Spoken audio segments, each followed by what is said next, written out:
बिस्मिल्लाहिर्रहमानिर्रहीम। एक बार फिर अपनी एक नई वीडियो के साथ आपका भाई आफ्ताब हुसैन और फार्म साफ़ी आपसे मुखातिब है, और मेरे साथ सीनियर सहाफ़ी लीडर और हम सब के जो है रूह रवां इम्तियाज़ खान फ़रहान साहब मौजूद हैं, जो इससे कबल भी हमसे बात भी करते रहते हैं और मुख्तलिफ़ उनके दर्जी होते हैं और इंतहाई अहम दर्जी होते हैं, क्योंकि इनकी जो है एक ज़िंदगी सहाफ़त में गुजरी है और इन्होंने अपनी आँखों से जो है कई जो हैं वो इस पाकिस्तान के नजब अफराज देखे हैं, माडी की तहरीक हो या कोई भी हो। इनसे भी बातचीत करेंगे, लेकिन इससे कबल एक अफसोसनाक वाक़या जिस पर फ़रहान साहब भी जो है रोशनी डालेंगे। मेरे साथ कैमरामैन शफ़क़त बैठा हुआ है। आज हम न्यूज़ 1 के हमारे कैमरामैन हैं फ़ाद। वो आज जो है इस पे मामूल अपनी कवरेज पर थे हमारे सीनियर रिपोर्टर हैं दलत भाई के साथ, और उस पर अगर वहाँ पर जो है वो एक वाक़या हुआ है जिसमें जो है उन्हें तशद्दुद का निशाना बनाया गया है। अफसोसनाक वाक़या है। इस पर तमाम सहाफ़ी तंज़ीमों ने शदीद अपने रद्द-ए-अमल का इज़हार भी किया है। मेरे साथ शफ़क़त साहब मौजूद हैं, और ये बड़ी अजीब बात है कि हमारे जो कैमरामैन हैं ये हमारे ये समझें कि एक किस्म के फ़ौज के फ्रंट के सिपाही होते हैं। हम रिपोर्टर जो हैं, फ़रहान साहब मैं सही कह रहा हूँ ना कि हम तो बैठकर भी जो है वो रिपोर्टिंग कर लेते हैं। हम व्हाट्सएप पर भी खबर दे सकते हैं, ये कहने में मुझे कोई मज़ाक़ नहीं है। मैं अपनी वो नहीं कह रहा हूँ कि बिल्कुल है कि व्हाट्सएप पर भी खबर आ जाती है, लेकिन इनको जो है वो मैदान में होना पड़ता है। इनको हर चीज़ जो है इनकी कैमरे की वजह से तो बेचारे अपनी जान खतरे पर डाल के होते हैं। आज जो अफसोसनाक वाक़या हुआ है, शफ़क़त से मैं पूछूँगा कि ये क्या वाक़या हुआ है और आप इस बारे में क्या कहेंगे? जी शफ़क़त साहब। आफ्ताब भाई, आपका एक दफ़ा फिर शुक्रिया कि आपने कैमरामैनों को फिर उजागर किया। आम सहाफ़ी जो आपका चैनल है, इसके तवज्जो से आपने कैमरामैनों को उजागर कर रहे हैं। आज ये जो वाक़या हुआ है, इमरान ख़ान को जो गिरफ़्तार किया गया है, इसमें हमारा कैमरामैन है फ़हद भाई, वो इंजर्ड हुए हैं। उनको बहुत तशद्दुद का निशाना बनाया गया है। फ़हद भाई नहीं, और भी कैमरामैन चैनलों के इसमें इंजर्ड हुए हैं। तो इसमें मैं सिर्फ़ ये पूछना चाहता हूँ कि इसमें हमारा क्या कसूर है? हमारे कैमरामैनों को क्या कसूर है? हमें बोला जाता है कि ये फ़ुटेज लेकर आओ, ये काम करके आओ। हम उधर जाते हैं और हम वो फ़ुटेज भी बनाते हैं और हमको लाना भी पड़ती है। आप सिर्फ़ ये मुझे इस इदारे के मालिकान हो गए या किसी भी सियासी पार्टी के लीडरान हो गए, इनसे जो कारकुन होते हैं, जो हम लोग पे तशद्दुद करते हैं, ये हम पे क्यों करते हैं? और फिर वो ये कहते हैं कि हम चैनल पे चलाते नहीं हैं। हम कैसे चला सकते हैं? हमारा काम है फुटेज बनाना, हमारा काम है कवरेज करना, वो मुल्क के ख़िलाफ़ हो या मुल्क के फेवर में हो, सही है, जो भी हो वो हमारा काम है बनाना। चलाना ना चलाना वो हमारा काम नहीं है। तो इसमें हमारा कैमरामैन बहुत सीनियर फ़हद भाई हैं जो इंजर्ड हुए हैं, उनको लाठी लाठी मतलब डंडों से वार किया गया, और बहुत अफसोसनाक बात है। इस पर मैं बहुत मज़म्मत करता हूँ। ठीक है, ये शफ़क़त साहब थे जो हमसे बातचीत कर रहे थे। इम्तियाज़ खान फ़रहान साहब जो हैं, हम सिर्फ हमारे ब्यूरो चीफ़ नहीं हैं, बल्कि मुख्तलिफ़ हमारे साथ सहाफ़ती तंज़ीमों में हमारे सीनियर रहे हैं। और फ़रहान साहब, ये वाक़या कोई नया नहीं है। इससे कबल भी जो है कई ऐसे वाक़यात में रिपोर्टर्स भी बैठते रहते हैं कि मैं तो ये कब ख़त्म होगा? इन सियासी जमात के कारकुनों और रहनुमाओं को कोई समझाते नहीं? आपकी तो मीटिंगें भी रहती हैं सियासी रहनुमाओं के साथ, आप उनको क्यों नहीं बताते कि इनकी बेचारों को क्या कसूर है? बिस्मिल्लाहिर्रहमानिर्रहीम। देखें, एक तो ज़ाहिर है कि जो कुछ हुआ फ़ाद के साथ या किसी भी मीडिया पर्सन के साथ जब भी होता है, उसकी तो मज़म्मत की जानी चाहिए, और बात आपकी भी सही है कि हम ये लीडरान को, जो वर्कर्स हैं, उनको ये बार बार कहते हैं कि आपका जो हम रिपोर्टर्स हैं या जो कैमरामैन हैं, फ़ोटोग्राफ़र्स हैं, उनका क्या, आप अगर नहीं भी चल रही कोई चीज़, तो आप उनको मारने का तो हक़ नहीं है ना। फिर ऐसे तो फिर हम भी किसी वर्कर को देखें, कोई पॉलिटिकल पार्टी के वर्कर को हम देखें, तो हम भी उसको मारना शुरू कर दें कि जनाब तुम्हारे चूँकि फ़लाँ जमात के लोगों ने फ़लाँ मुजाहरे में हमारे बंदों को मारा था, लिहाजा अब हम तुम्हें मारेंगे। तो ये तो नहीं होता। हमारा काम है, हम तो सबको, जैसे अभी शफ़क़त कह रहे थे कि हम तो सबको कवर करते हैं। लेकिन मलिक साहब, इसमें एक और एक्सपीरियंस भी है मेरा कि जहाँ पर कैमरामैन, फ़ोटोग्राफ़र और ये मीडिया पर्सन को इस तरह का बिहेवियर का सामना करना पड़े, उस पर अटैक हो, इट मीन्स कि इस मॉब के अंदर या तो वांटेड लोग एक्टिव हैं जो नहीं चाहते कि उनकी फुटेज बने और यहाँ से निकले और वो ऑपरेट कर रहे होते हैं, या ऐसे होते हैं गैर मुताल्लिका जो टाइप के होते हैं ना, कि भाई वो फुटेज में नहीं आना चाहते, वो वहाँ पे, ये भी मेरा एक एक्सपीरियंस है कि इसलिए वो अटैम्प्ट करते हैं। पहले फ़ोटोग्राफ़र पे, अब दोनों पे करते हैं, फ़ोटोग्राफ़र पर भी और कैमरा मैन के ऊपर भी। और पॉलिटिकल पार्टीज़ के लोगों को तो नहीं करना चाहिए। देखिए, मैं समझता हूँ कि पूरी पाकिस्तान के सहाफ़ी बड़ा अहम किरदार अदा करते हैं, वाना वगैरह वाले तो और ज़्यादा, लेकिन कराची का सहाफ़ी शायद ये 4 से 5 साल गुजरे हैं, लेकिन अब ये 2-3 महीने से पीटीआई के हवाले से शिकायतें आ रही हैं, ये यानी 1-2 ढाई साल से। उससे पहले कम से कम ये चीज़ें ख़त्म हो गई थी। कराची के जर्नलिस्ट कम्युनिटी ने बड़ा सहारा लिया था, सुख का सांस लिया था, वरना तो कराची में साथ चलने वाले का पता नहीं होता था। यहाँ पर पॉलिटिकल पार्टीज़ अलहदा, मजहबी ग्रुप अलहदा, इलाके के हर एरिए का एक प्रेशर ग्रुप अलहदा, एथनिक ग्रुप अलहदा, रिलीजियस जो वो अलहदा, ये हम और आप उसको फेस करते थे। उसमें बार बार हम यही कहते हैं अपने दोस्तों को, अपने अच्छा एक बात जैसे आती है कि जनाब हमें ऑफिस से कहा जाता है ये बना के दो करके, अच्छा सबके ऑफिस से कहा जाता होगा ना। हमने बार बार अपने इन साथियों को कहा है, जो कैमरामैन फोटोग्राफर्स को, कि अगर सब तय कर लोगे कि ये वाली जगह बनानी नहीं है तो भाई किसी जगह भी नहीं फोटो चलेगी ना। वो जब किसी और जगह नहीं चलेगी तो आपसे कौन पूछेगा।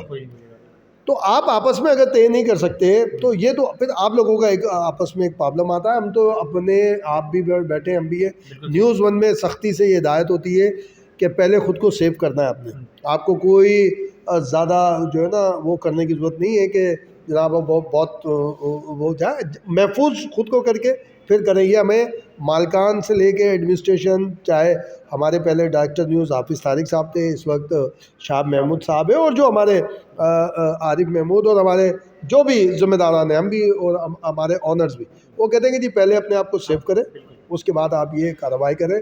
मगर आपने जो बात की है उसके ऊपर मेरी बिल्कुल दोबारा गुजारिश है हमारी अपनी तमाम सियासी मजहबी जमातों से कि अपने वर्कर्स को कम से कम कहें कि इस तरह की हरकतें ना करें तो बेहतर है। नहीं तो फिर ये होता है कि दिल वो होने लगता है।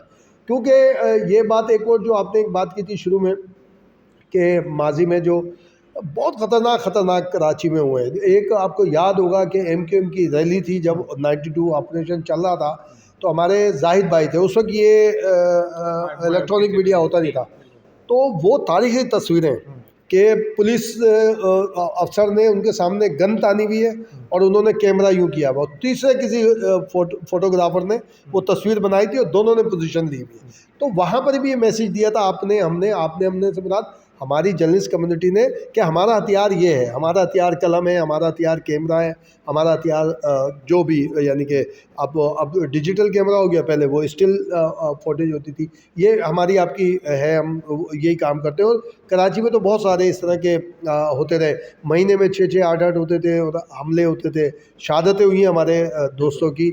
आप देखें ना, आसिफ जो हमारे एक फॉरेन न्यूज़ एजेंसी का है, उसको तो सीने में गोली लगी थी, अल्लाह ने उसको बचाया उस वक्त। और यहाँ धमाके होते थे, जब उस इवेंट में मैं भी मौजूद था, जब उसको गोली लगी थी उसको तो पता ही नहीं था। जब उसको बाद में ब्लडिंग होने लगी तो फिर सब एकदम भागे, वो भी फिर एकदम सारा मामला हुआ। फिर अमेरिकन जो कॉन्सुलेट था वहाँ पे बम ब्लास्ट हुआ। मैं था उस वक्त, प्रेसिडेंट था मैं कराची प्रेस क्लब का, और खानज़ादा सेक्रेटरी था। जब हम गए तो उस वक्त शारिक था, हाँ SSP थे, क्या नाम था उसका, वो दोस्त था खानज़ादा का। उसने बोला यार अपने लोगों को, दोस्तों मना करो कि ये 2 गाड़ियाँ सस्पेक्ट हैं, हमने इसको उसमें रखा हुआ है, बम डिस्पोजल वाले आ रहे हैं तो हम इसको देखेंगे।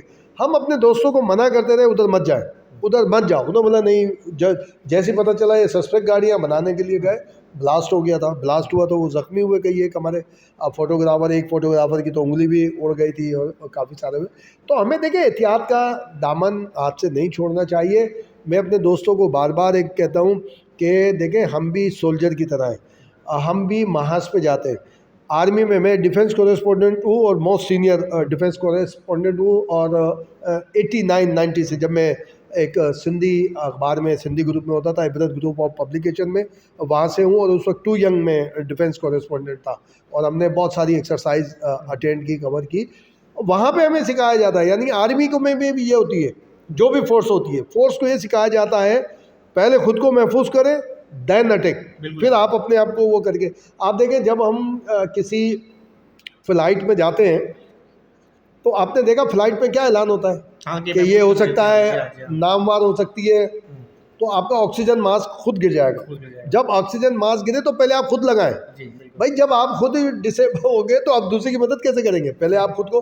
तो ये हमारी कम्युनिटी में ख़ासतौर पर कैमरामैन, हमारे फोटोग्राफर और रिपोर्टर्स भी, कि भाई उन्हें चाहिए महफूज साइड पे रहकर आगे उसमें कवरेज किया करें सारी चीज़ें। जब आप आपस में तय कर लेंगे, जब किसी और चैनल पे कोई ऐसी चीज़ नहीं आएगी, किसी और अखबार में नहीं होगी, तो आपसे इदारे में कौन पूछेगा। आपस में बहुत बेहतरीन बात है कि इम्तियाज़ खान फरहान साहब ने इनका ये कहना था कि खुदारा जितने भी हमारे कैमरामैन हैं वो अपने आप को सबसे पहले अपने आप को महफूज करें। और जब बिल्कुल ये बात सही कह रहे हैं कि मैं न्यूज़ वन में बैसियत रिपोर्टर हूँ। आज भी मैं जब अपने कवरेज के जा रहा था, तो फरहान साहब ने मुझे फ़ोन पर हिदायत दी, मुझे भी हिदायत दी, बल्कि तमाम रिपोर्टर्स को ने कहा कि भाई पहले आपने अपना ख्याल करना है। अच्छा, इत्तेफ़ाक की बात है कि जब ये निकल रहा था तो हमारे कंट्रोल न्यूज़ आरिफ महमूद वाले थे, वो कह रहे कहाँ जा रहे हैं? मैंने कहा मैं सुरागकोट जा रहा हूँ। तो उन्होंने पहले ही से उनका कहा कि भाई अपने आप को महफूज रखना, पीछे हट के। जी हाँ, तो कभी हमारे ग्रुप में ही डाला गया। फरहान साहब ने, शाह महमूद साहब डायरेक्टर न्यूज़ है, तो ये बात बिल्कुल सही है। तमाम इदारों में कहा जाता है, तो खुदा अपने आप को जान को ख़तरे में मत डालें, मतलब एडवेंचर के शौक़ में जो है ना ऐसा मत करें कि जिससे आपकी जान को भी खतरा हो। बाकी रहा मसला,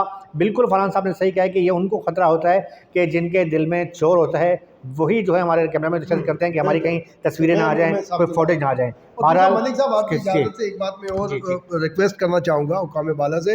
इस एक दो मीटिंगों में मैं खुद रहा हूँ। एक चीज़ तय हुई थी और ये रहमान मलिक के दौर में भी हुई थी। एक तो ये था कि जी जब उन्होंने कहा कि हम वो देंगे जो क्या होती है जो ब्लड प्रूफ जैकेट देंगे, फिर असले की बात हुई, तो उस वक्त हमारी तरफ से प्रपोजल ये था कि देखें ये चीज़ें हम नहीं कर सकते, ब्लड प्रूफ जैकेट या असला वसला हम नहीं चला सकते, हमारा वो नहीं है। हमने उस वक्त ये कहा था कि एक ये चीज़ तय शुदा हो जाए कि जो रिपोर्टर, जो कैमरामैन, जो फोटोग्राफर फील्ड में जाएगा इस तरह और इवेंट हो जाता है, कोई उसके साथ होता है, तो ऑटोमेटिक उसका लाइफ इंश्योरेंस होना चाहिए कि उसको जो भी नुकसान पहुँचे, ज़ख्मी हो जाए, खुदा न खासा कहीं हो जाए, तो वो इंश्योरेंस के ज़रिए उसको कंपनसेट किया जाए। बदकिस्मती से वो अभी तक हुआ नहीं। अगेन हमने बोला, ये नासिर शाह साहब थे जब यहाँ सिंध में वज़ीर इत्तला, तो उनको ये एक बात हमने की थी कि मरकज़ का मामला है, लेकिन 18वीं तरमीम के बाद तो अब सूबे भी ये चाहें तो कर सकते हैं। और होपफुली मैं समझता हूँ कि इसको ये अच्छा याद आ गया कि हम दोबारा इसको एक बात करेंगे कि फील्ड में जो भी जाए, कैमरामैन, फोटोग्राफर, रिपोर्टर, वो ऑटोमेटिक, इवन ये कि जो हमारा टेक्निकल स्टाफ है जो DSNG का होता है, वो भी जब हो तो ऑटोमेटिक उसकी इंश्योरेंस वो हो जाए कि खुदा न खासा उसके साथ कुछ हो तो यानी कि पे कर दिया जाए। सिंध हुकूमत कर रही है बहुत साफ़ी बरादरी के लिए, तो ये भी उन्हें करना चाहिए। बहुत बेहतरीन बात की है फरहान साहब ने कि इनके बहुत बड़ा ये बड़ापन है कि इन्होंने सिर्फ अपने रिपोर्टर या कैमरामैन की बात नहीं की, बल्कि जो हमारे जो टेक्निकल स्टाफ है, DSNG ऑपरेटर हैं, उनकी भी बात की है। इसके साथ साथ आज के व्लॉग से मुझे इजाज़त दें। आपका भाई आफ्ताब हुसैन, जो मेरे साथ कैमरामैन थे, हारिस भाई और शफकत भाई, दोनों का बहुत बहुत शुक्रिया। अपने भाई आफ्ताब हुसैन और फाहम साफ़ी को इजाज़त दें। पाकिस्तान जिंदाबाद।